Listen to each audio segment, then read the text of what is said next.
গাঁজা ব্যবসা থেকে শুরু করে ইয়াবা ব্যবসা, ফেন্সিডিল ব্যবসা, যত অবৈধ ব্যবসা, হুন্ডি ব্যবসা, সব কিছু অবৈধ এই যারা প্রশাসনের সাথে জড়িত তারাই আছে। আপনার এই যে আসলাম চৌধুরী নামে একজন ঋণখেলাপি আছে।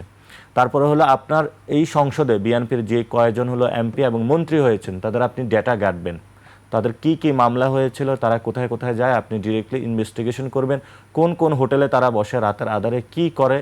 আমি এই ইন্টারকন্টিনেন্টালের 5 তারিখের পরে 6 তারিখ বা 7 তারিখের এখানে এসেছি।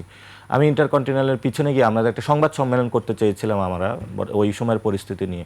সেখানে হচ্ছে মেয়েদের নিয়ে মদের আড্ডা বসে বা ফেন্সিল নিয়ে আমি অনেক বিএনপি নেতাকে ওইখানে দেখেছিলাম। আপনি এখন টকশো কি এগুলো প্রয়োজনে প্রমাণ করতে পারবেন?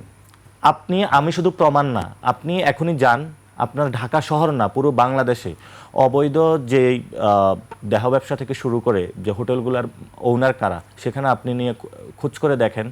আপনি যদি খোঁজ না পান তাহলে আপনি আমাকে প্রশ্নটা করবেন। আপনি কি দায়িত্ব নিয়ে বলছেন? হ্যাঁ, দায়িত্ব নিয়ে আমি বলছি, কারণ আমরা তো এই সেক্টরগুলো দেখেছি। আমরা তো গত যে ইউনূস সরকার ছিল ওই সময় তো আমরা রাষ্ট্রের সাথে অনেক জায়গায় আন্দোলনগুলো দমাতে গিয়ে দেখেছিলাম যে কারা এগুলার ওনার।